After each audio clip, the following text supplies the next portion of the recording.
Hello and welcome back to part 2 of this reaction to the penultimate episode of Ted Lasso. Let's get right back into it. I like that these men are all in touch with their emotions.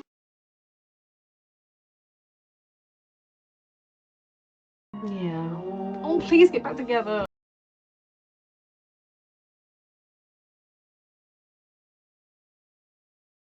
I mean, I love that Roy has just made Jamie his personal project, but there is a part of me that's like, maybe they should loop Ted in as well.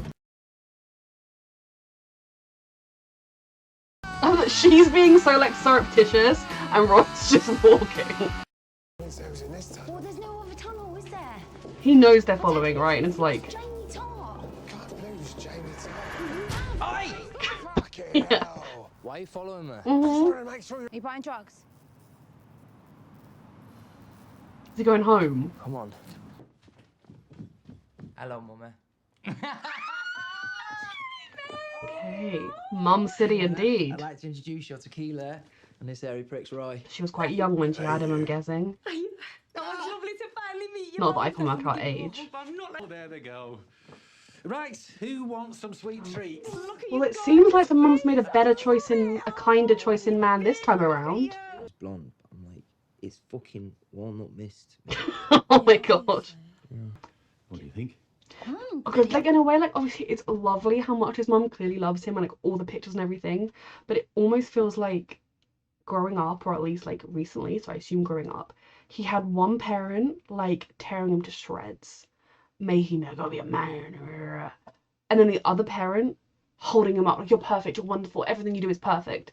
And like obviously one of those is better than the other, but kind of they're still not, neither is 100% healthy, and then the clash of them together gave us season 1 Jamie. Yummy. I want you back in Richmond. You should go. I mean, you should talk to Ted regardless. The thing is, it didn't really end too well for me there. You I think a lot of ended that it. was my fault. Well, Okay. it's all my fault. Okay. Respect for acknowledging that. you heard from Dad. No. Haven't heard from that human ball sack in ages. Jamie has. Not since Wembley. I'm glad she knows about that. It means he's talked about it with her. Yeah, it's like, I got that, but I mean, yeah, that is a it's like I got it in, fairly decent way to explain mental health issues, sweetheart. it's like I got it in my soul. Drew. Is the Roy Kent poster still here? Fucking hell. But Roy Kent always remains. So, meat pies are done. Excuse me. Whoa. Fucking hell. That was a very Roy fucking hell. I mean, I will say I don't think he uses his bedroom anymore. And you are amazing. You are. You've grown so much and become a really good version of yourself. You are. Everyone deserves a parent to tell them that. You don't have anything to prove to that toe rag. You don't. You're not lost. My sexy little baby. He does call himself, did say he was that when he was a baby. You're just not sure which direction you're going in. Yet. Jamie makes so much sense when you know exactly where he came from. But it is so lovely that he has one parent that just loves him. Sitting on Jamie Tartt's childhood bed. Yep. Fucking concerned about him and shit. Makes me happy. Yeah. I don't want to be friends. You don't? He wants to be more I don't want to be just friends. just friends. You need to say it. Like, yes, right now we were coming in to concern about Jamie, but he's with his mum. Like, whether... Please, though. I don't care if you lose by 10 goals tomorrow. I just want you to be happy. That's a parent. That is a parent. Love you, mummy. Oh, yeah. I'm so happy for Jamie. And I'm happy that when he was struggling, when he was spiraling, he went to his mum, and that is just such a wonderful thing Mum for to the know. road. This way, babe. See you later. Love you.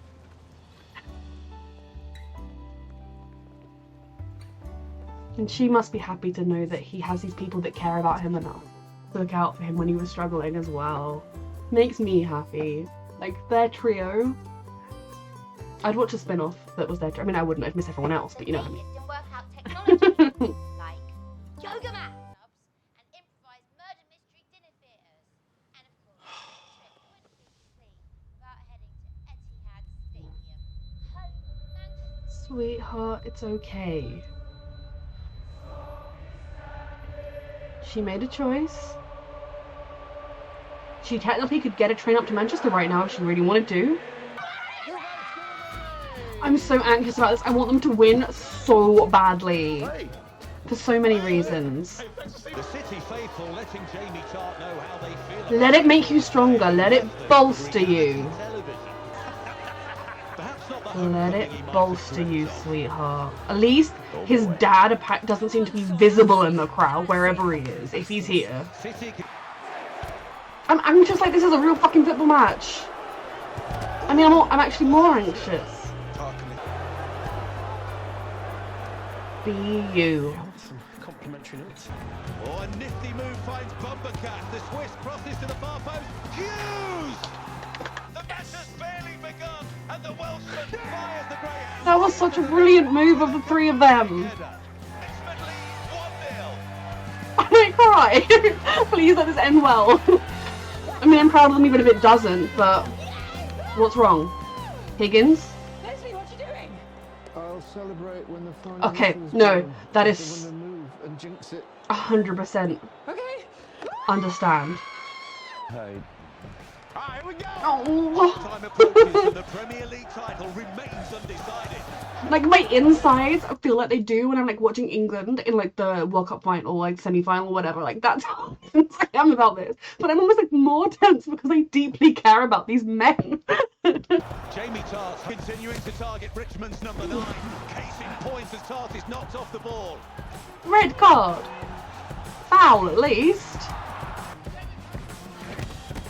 City making Tart fight for Okay, every inch out. like, surely there's been at least one foul called on these. Like, especially when it's obvious they're targeting him. Like, come on.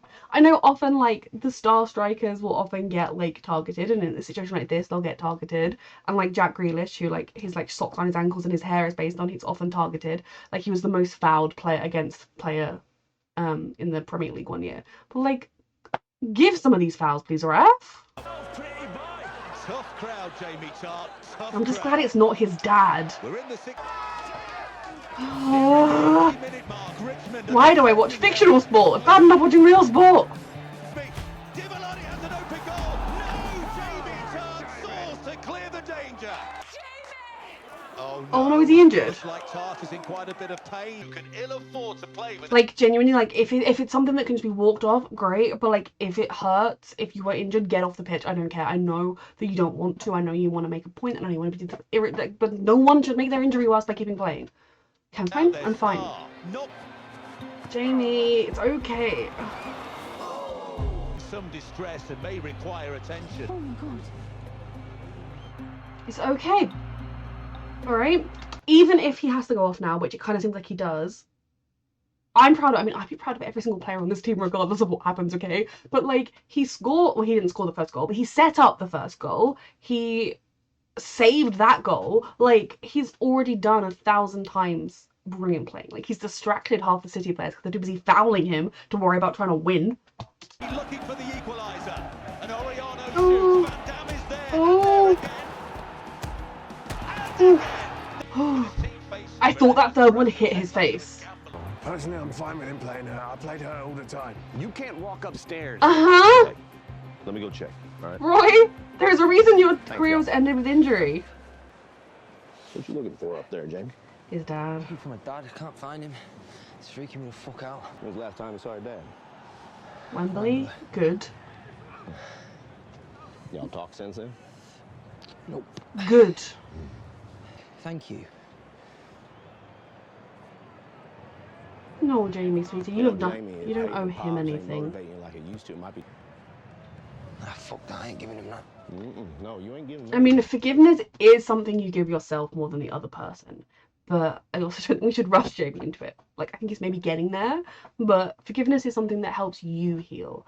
But there are some people who just don't deserve forgiveness. Like, you deserve to be able to forgive them. So in that sense, I'm okay with everybody forgiving everything. But there are certain things people do, like being abusive parents, like taking you when you're 14 to lose your virginity, and just mentally abusing you and probably physically abusing you because he's already throwing things and shoving, like, you know, like there are certain things that I wouldn't rush to, I mean, Ted doesn't know all of this, I wouldn't necessarily rush to forgive, but at the same time I think forgiving him and never speaking to him again and just forgiving him on the inside for Jamie, it's kind of like letting go, it's closing that door, it's saying like, I'm not trapped in this world of hurt anymore, I'm not stuck in that place anymore, I'm moving forward and away from it. And sometimes that kind of forgiveness is ending the chapter in a way.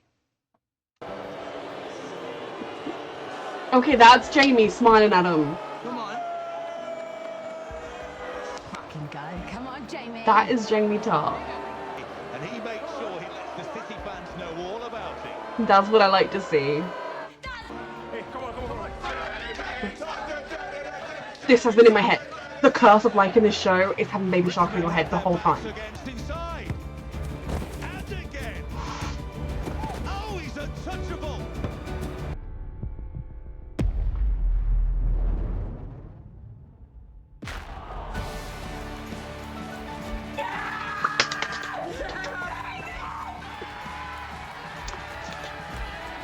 And Jamie Tart all but clinches the win for Richmond with a spectacular substitution.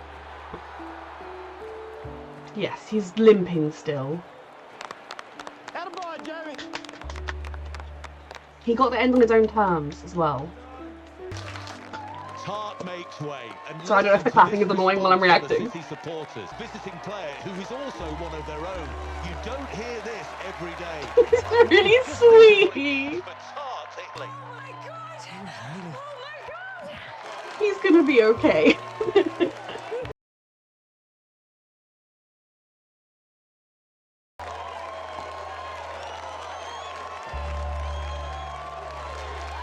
Because he was hurt and he played in his garden. Aww. I want to know what Roy whispered to him, but I'm also totally okay that it was just between them. His dad would have been proud.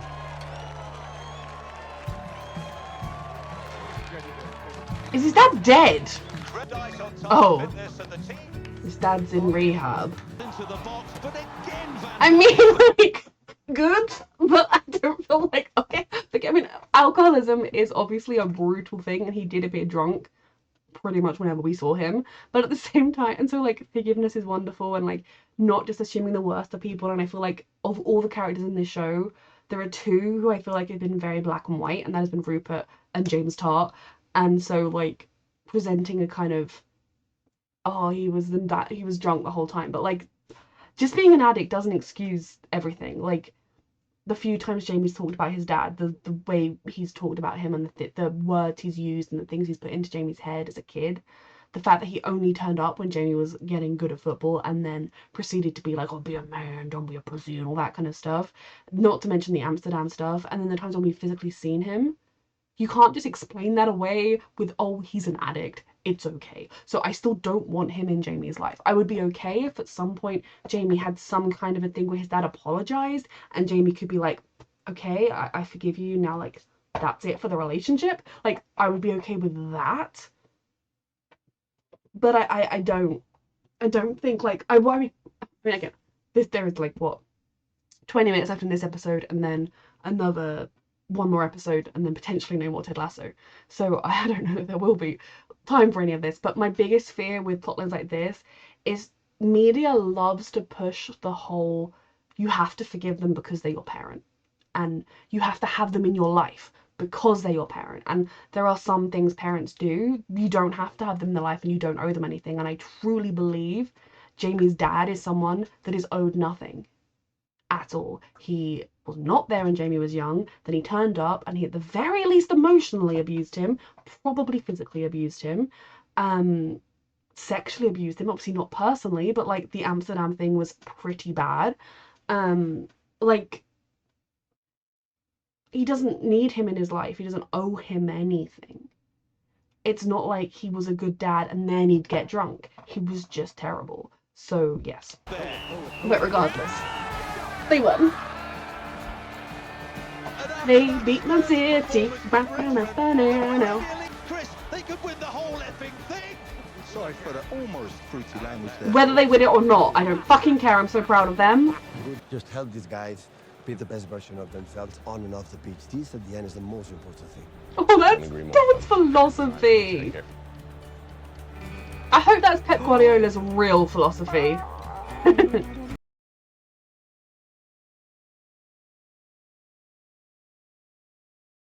Good, be good. Good stuff, man. Hey, listen, man, I want to say I'm proud of you. You played so well today, man. Oh, appreciate it, man. Scored a goal. Thanks, Jamie. Hey. Jamie's just come so far. He really has luck, amigo. become the best version of himself. And like, oh. Well, after they leave, he His crawls out. own His legs choice. just gotta be jelly.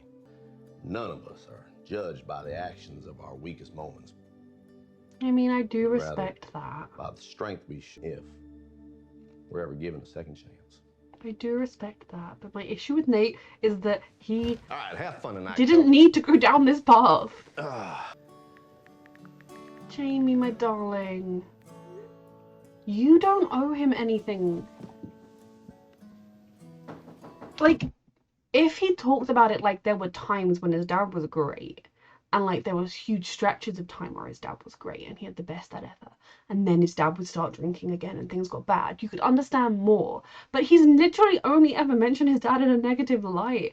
And I know this show is all about not judging people on their worst day, but there are some things that people do that are bad enough. Like, other people can forgive this man. His friends can be proud of him for doing things better. Jamie can forgive him and move on, but Jamie has been made to suffer too much at too young an age. To just no. Fucking celebrate. Because that was fucking amazing, Jamie. Did I look sexier? Shame you weren't injured in your fucking head, isn't it? I mean, he's Jamie again, and that makes me happy. Even though there's only one match left, I have to go back to Richmond to make things right. I think you do, even if you don't end up with a Go job right there, into but you probably will. Hilarious. Let me crash on his couch. I'm not judging people In by their return, worst days. I stole his car, who forgave me, and gave me a job and a life. That's Ted. So to honor that, I forgive you. I offer you a job. The life part's up to you. Do better this time. Mom, what's wrong? Why are you here? What do you mean? I mean, if you just wanted to you got visit him, something you you'd need to let say to him me. know. And fuck you for not wanting to talk. Excuse me? Fuck you for not working on yourself or seeking help after we lost Dad. And for not talking to me about it either. This is Just very glossing real. over the whole thing and acting like everything was all right. I didn't know what to do, Ted, so She was just fumbling I through. pretended I was okay. Okay. See, this parent, where she has tried, there are good memories Ted has with her. There are good things he can think of her doing. And then when you think of her mistakes, they are largely when she was grieving and when she didn't know what to do, and there is no handbook on how do you help your kid through the suicide of their other parent. Like, she was struggling and she fucked up. This is the situation where you can I agree with forgiving that parent, and I agree with mending that relationship if it needs mending, and I agree with keeping that parent in your life and having a good relationship with them. Abusive parents are different. Your son misses you. He's coming back, isn't he? I miss him too. Like, the idea when he first came here was that Michelle and Henry would join him. Fuck you. Like, their relationship will be so much stronger Oh my from goodness. this point forwards. I'm sorry about that. Like, it really will, and hopefully they'll be able to talk about the big emotional feelings. Like, hopefully they'll be able to, and this is a different situation to the other parenting situation we had in this episode. You know, I need some advice. On divorce. Of course. I mean, again, I do not blame people in the situation, but you knew who you were getting with, same as Rebecca. But at the same time, he is an abuser that works his way. Did Did she leave without saying goodbye? Because I feel like we've literally just had a conversation about being emotionally available with each other. And she just left. 9:30 or half nine, as you folks say over here for some goofy ass reason. 9:30. Well, that's okay. I got one. He wants to go back to Kansas. He's leaving after this season, right? Oh, this show. Like, it's so hard in 1,000 different ways because, I mean, again, I've had a feeling all season that this season was going to end with Ted going home, especially knowing it was written as the final season. Now, there's a part of me that knows they're potentially working on a 4th season that's like, he's going to come back again, yay! But it's going to break my heart when he leaves because this is a family and he is a pivotal part of it. And obviously in the real world, managers leave clubs all the time for all sorts of reasons. Players move on all the time. It's actually unrealistic that the core squad has remained this consistent for this long, especially when they got relegated. But I don't care. It's the magic of Ted Lasso. It's the things are a little different here, of Ted Lasso. And it's the family unit that they've created where you really feel like these players would not leave unless there was a pressing family reason that like Sam wanted to be in Canada. Sam would be Canada. Sam needed to be in Nigeria because his family needed him right now, and so he'd pick up a Nigerian team to play for. Or Van Damme would need to be in Canada so he could be near his family. Things like that would potentially be a reason that these players would choose to leave, but otherwise it's just something magic and something that when you realize what you've got, you don't want to let go easily. And so it really breaks my heart, the idea of Ted leaving, because he is a pivotal part of this family. But then there is that part of me that's like, assuming he leaves someone good in charge, not Nate. And I feel really mean saying that because I did really enjoy the way they talked about redemption and like it made me think about how I'd been viewing Nate and things like that. But I just feel like not yet, at least not Nate, not yet. Like Nate can be an assistant coach, like promote Roy to head coach or something. But I'll need Ted to leave it with somebody trustworthy, somebody who has the same general view on the world that he does. And I honestly think it would kind of still be okay because he's changed these players' lives forever. He's changed Rebecca, Key, like, I mean, some of the changes weren't necessarily him individually, but the ripple effect of what Ted Lasso has done since he's come to Richmond and how every single character has helped somebody else along the way. They have just rippled out into each other. And it's one of the beautiful things of this show is it doesn't shy away from the dark things, it doesn't shy away from the hard things, but it really tells you that it's okay to be kind. It's good to be kind. And that yes, there are people out there who will say you're weak and soft for being kind to people, but if you make kindness your first thought in any situation, the beautiful ripple effect that can have over so many people. So I'm trying to talk myself into being okay with Ted leaving because like he's done that here in a way. Like these players are all doing so much better, kind of exemplified by Jamie's journey in this episode where he was able to kind of let go of a lot of that negative stuff that he's been dragging around, and we kind of just offer support to his teammates and tell them how proud he was of them. And like he's kind of the most obvious one. Obviously, we've had it with like Sam getting his confidence and getting more in the front row, and Colin feeling safe enough to come out. And like, yes, like Ted didn't have any like direct hand in that, but he helped create the world in which these players were able to hear it well, and like he helped generally. He attracted Trent Krim and like helped Trent Krim realize some things about himself, which then made him want to write the book about them, which then meant he was there to help Colin, and like, you know, it's that ripple effect reaching out. And it's just really special. So even when Ted leaves, he's leaving magic behind, and like realistically maybe they won't see each other all the time, maybe they won't call all the time, but they have such a bond that they'll be in contact with each other, right? And they're all wealthy enough to like physically see each other from time to time. Like Ted can fly over to watch a Richmond game every now and then, you know, like they can still be in each other's lives and still be family even if they aren't literally together. And I know that this is probably what I should be saying in the next episode, but I'm genuinely just psyching myself up for how sad I'm gonna be when Ted tells the team he's leaving, okay? Because I don't want to watch that. And look, I'm really obsessed with this show right now. I should be stopping reacting and editing. I actually didn't have this scheduled to watch today, but I wanted to anyway, and there's one episode left, so I think I'm gonna react to it straight after. But I'm just trying to cycle myself into being okay with it. So I will stop rambling here because I'll do the same thing in the next episode, I'm sure. And I do think Ted going home is the right thing to do. And again, I might be rambling all of this and then he stays in the end of the next episode. I don't know. Like, I genuinely have zero spoilers going forward. The only spoiler I have is that there's hopefully going to be a full season. But I do think him going home to his son is the right call. I mean, unless I'm misremembering, like, I rewatched bits and bobs of season 1. I do at some point want to do a full-on rewatch, but I'm waiting to do that until, like, after I've actually watched the whole show because I have yet to finish that. I think he was hoping Henry and Michelle would move to London too. And then it was when Michelle was like, actually, I'd like to get a divorce, that he realized, like, oh, I'm completely alone here. Oh, because I think it was never his plan to be without his family.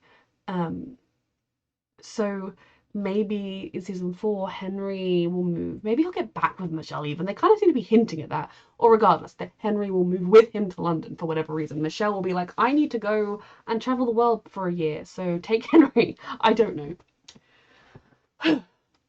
Okay, other things in this episode. I'm getting really hopeful that Roy and Keely are going to get back together. I mean, I don't know if they will. Like, that moment when Keely touched his hand and was like, Roy or whatever, and then Jamie interrupted them, makes me feel, I don't know whether she was going to say like, oh, time has passed or whatever, but I just think they work so well together and they bring out such good sides in each other.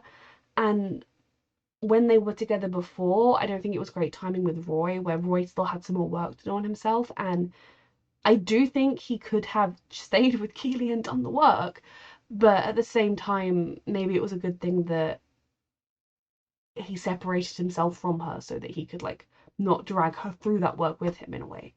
But I think where he's at now, it's such a healthier place.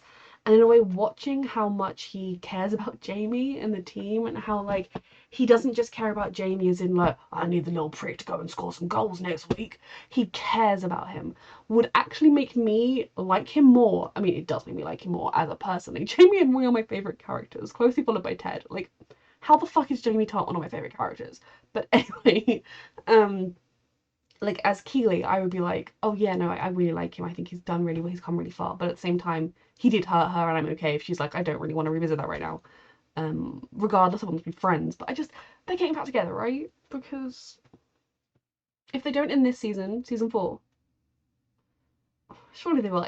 There was something about the way she turned to him before Jamie walked in where I felt like she was going to be like, sweetheart, that time is over or something, you know. It didn't feel like yes, me too, but I don't know. Jamie seemed happy by them holding hands.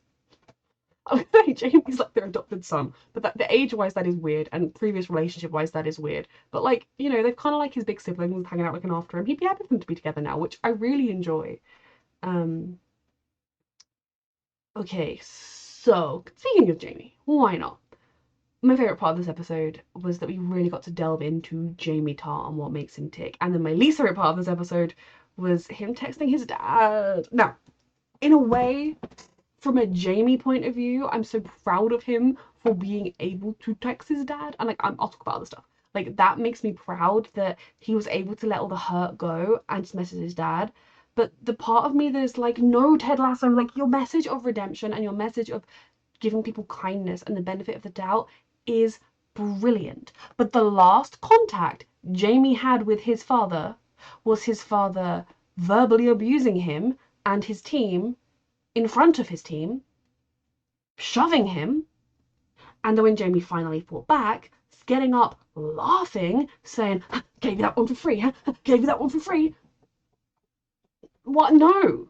You shouldn't be messaging him, hey, it's been a while, how are you doing? Because this is just repeating the cycle of, like, his father will come back into his life and then he'll just hurt him again. Like, yes, we saw that his dad was in recovery. Like, we saw that his dad seemed to be in rehab or something. So, like, we as the audience can think maybe there is a chance for a better relationship there. But Jamie doesn't know that, and it's so unsafe to just be like, yes, you should message your abusive parents if it's been a while. No! Like, in the real world, like, the message of the show is brilliant, but I don't think that's a relationship that should be rekindled. And again, with a huge asterisk of right now, at least. You know, if, again, like, I mean, Jamie's dad messaging him without his consent might not be great after Wembley, but, like, I would have liked it better if he got a text from his dad or an unknown number or something that was like, it's your dad. I'm in rehab. I'm trying to be better. I'm really proud of you, son. Like, you did great today. Something like that to then begin the communication would be better. But the idea that Jamie is the one that needs to reach out to him doesn't sit rightly with me. And maybe I have a huge chip on my shoulder, I don't know, but I so many shows have this thing of no matter what your parent does to you, you owe them forgiveness, and like you should have them in your life. Whereas I'm like, Jamie is so much better off without his dad in his life. Like, so much better off. He has so many people that love him.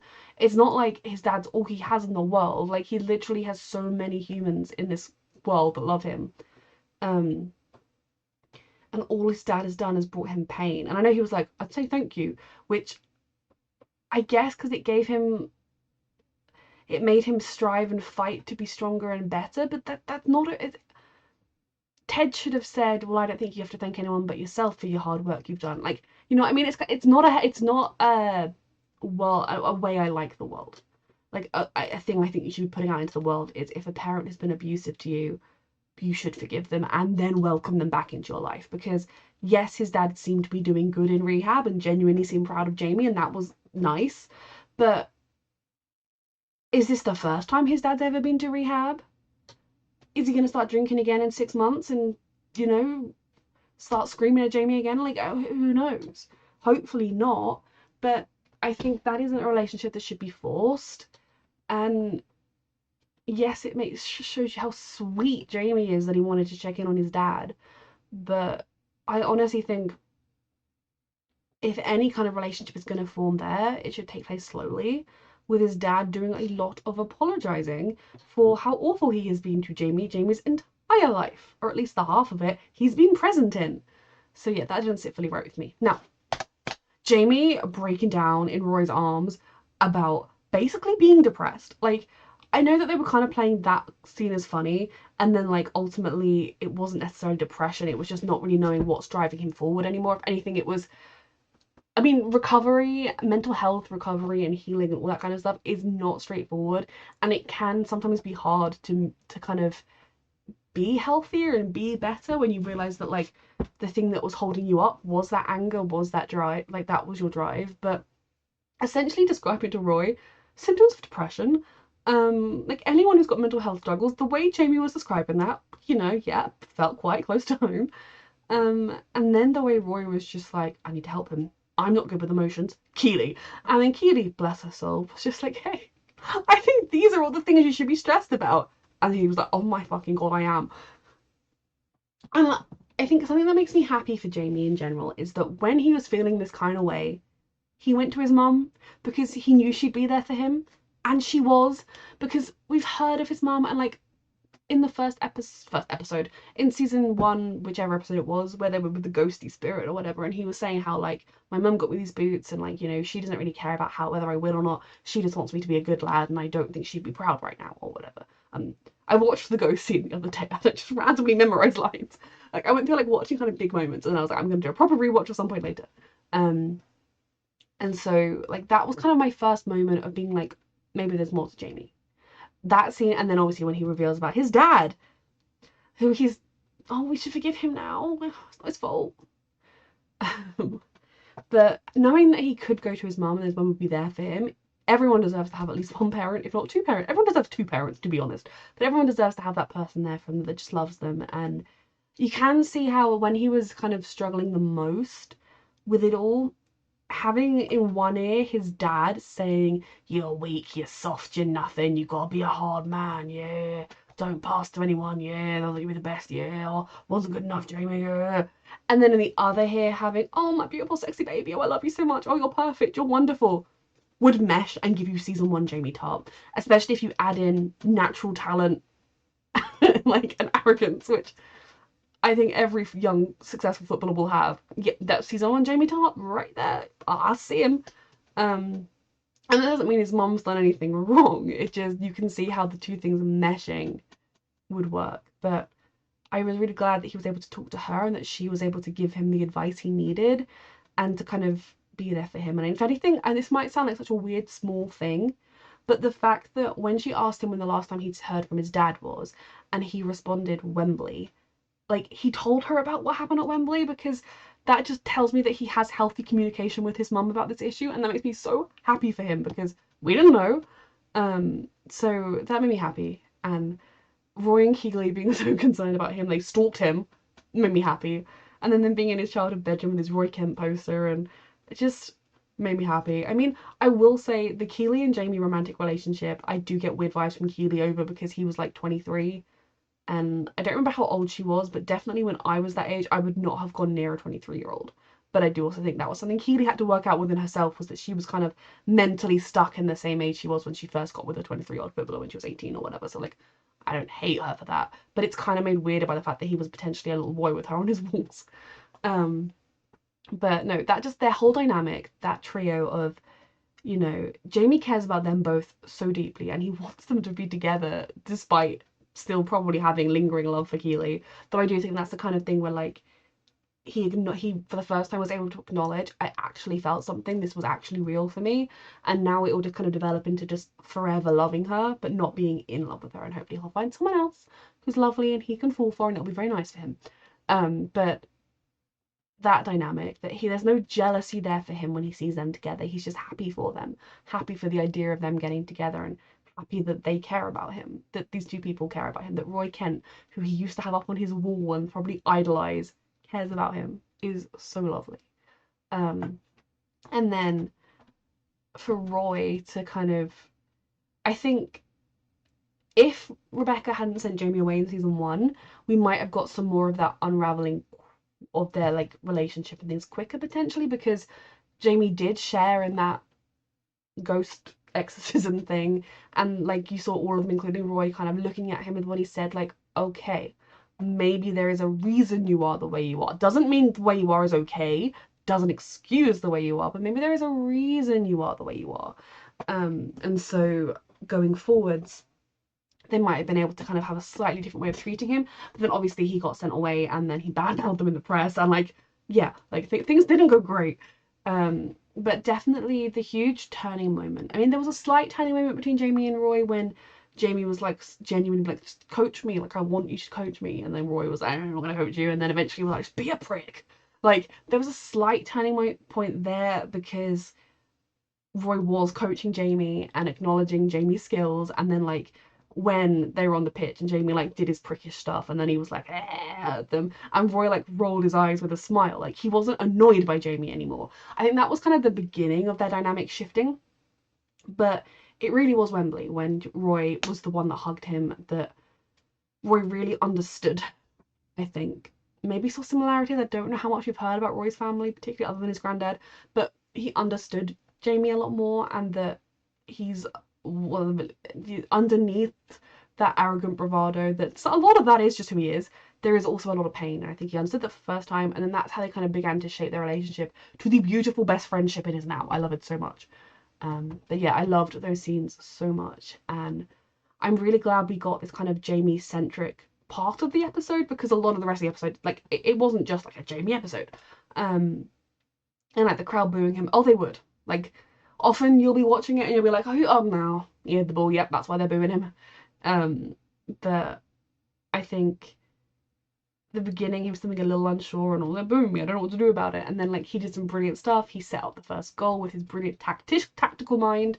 He was able to save a goal, which again, like my favorite, like if I watched football, if Richmond was real, Jamie would probably be one of my favorite type of players, because that kind of one who's everywhere, who's scoring goals, setting up goals, saving goals, like that is very much like reminds me of Grealish and Griezmann, two of my favorite footballers.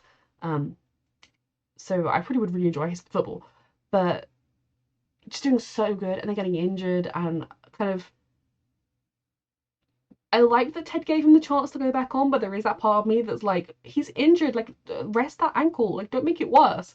But him then being able to do a brilliant goal and prove himself despite still having a painful ankle, and so then he gets like, it was just so well done. And that combined with him making a point of telling Colin, I'm proud of you, like, oh, you did really well, I can't remember the exact words, but like praising Colin and like, praising the team, and just being such a team player was so good.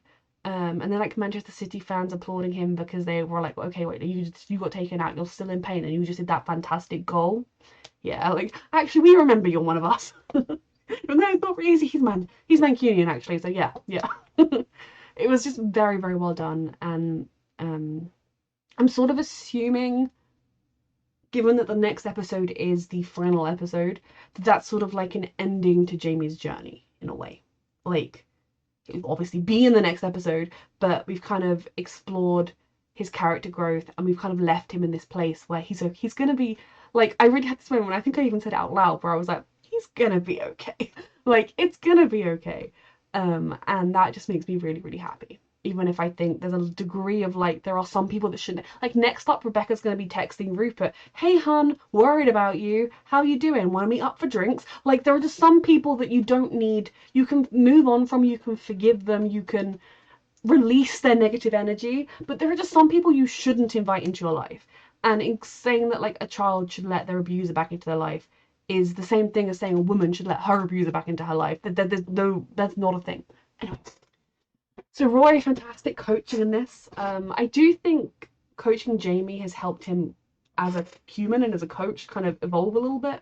And I just want him and Keely to get back together, and I feel like a petulant child. That's what I want. They beat Man City, which is everything. Like, they were referred to as their blue whale once, weren't they? Like, they just couldn't do it. Man City is so good. And I mean, how the hell of Richmond one game away from potentially winning the Premier League?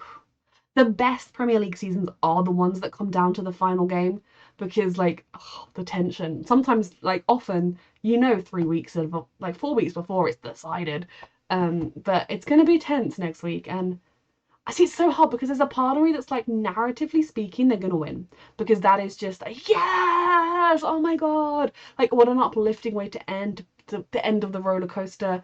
But then I'm also like, realistically, they'd probably lose or draw or something, and it would be still a brilliant journey, still a fairy tale, still everything, because they came fucking second. But it would be, so I don't know. And like, given that like the first season, the huge build up of don't get relegated, and then they do, makes me worry that they're not going to ultimately win the whole thing. But then there's that part of me that's like, but if there's a season 4, they can win the whole thing. So I don't know. I'm talking like this has been the final episode, and it hasn't been. I think the last thing, oh no, oh my god, there's 2 more things I want to touch on. So Ted and his mum. I think Ted really, it's a good thing that he was finally able to open up to his mum. Now, yes, maybe his delivery and his choice wasn't what I'd have chosen, but he was finally able to let her know the things that had happened that had hurt him, and that he wishes had been done differently. And you can't change things, you can't change the dynamic, you can't do better in the future if you don't acknowledge the problem. And I really loved that she took it.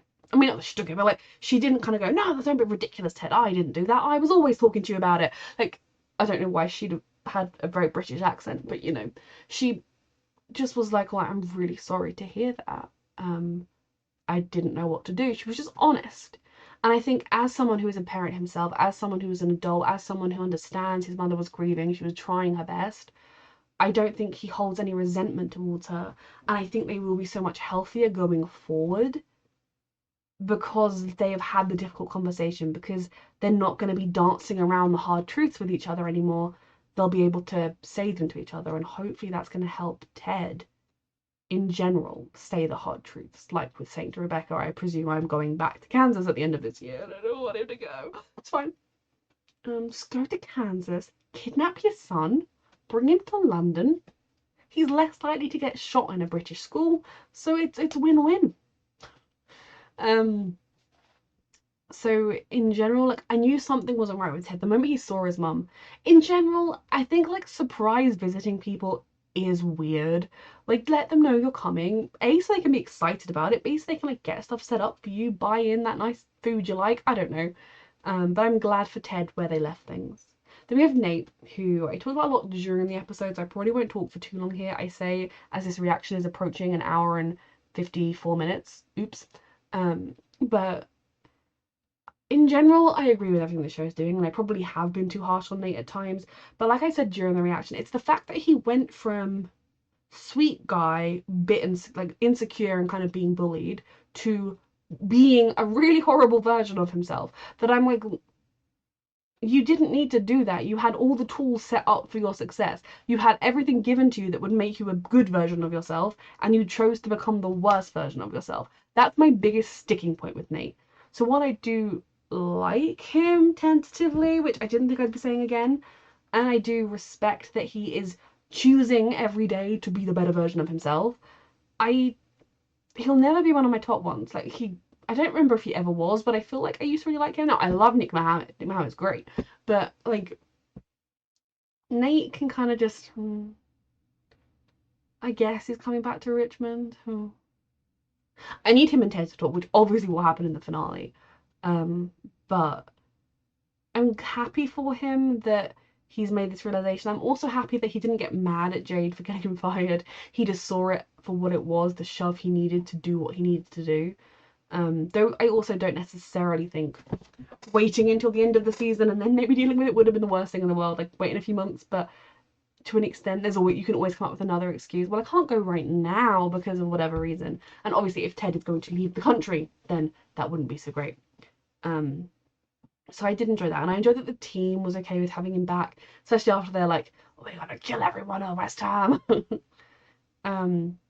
And Beard kind of opening up and giving us backstory to him and Ted. It just made sense, and it solidified a lot of things with how they are and why they are the way they are. But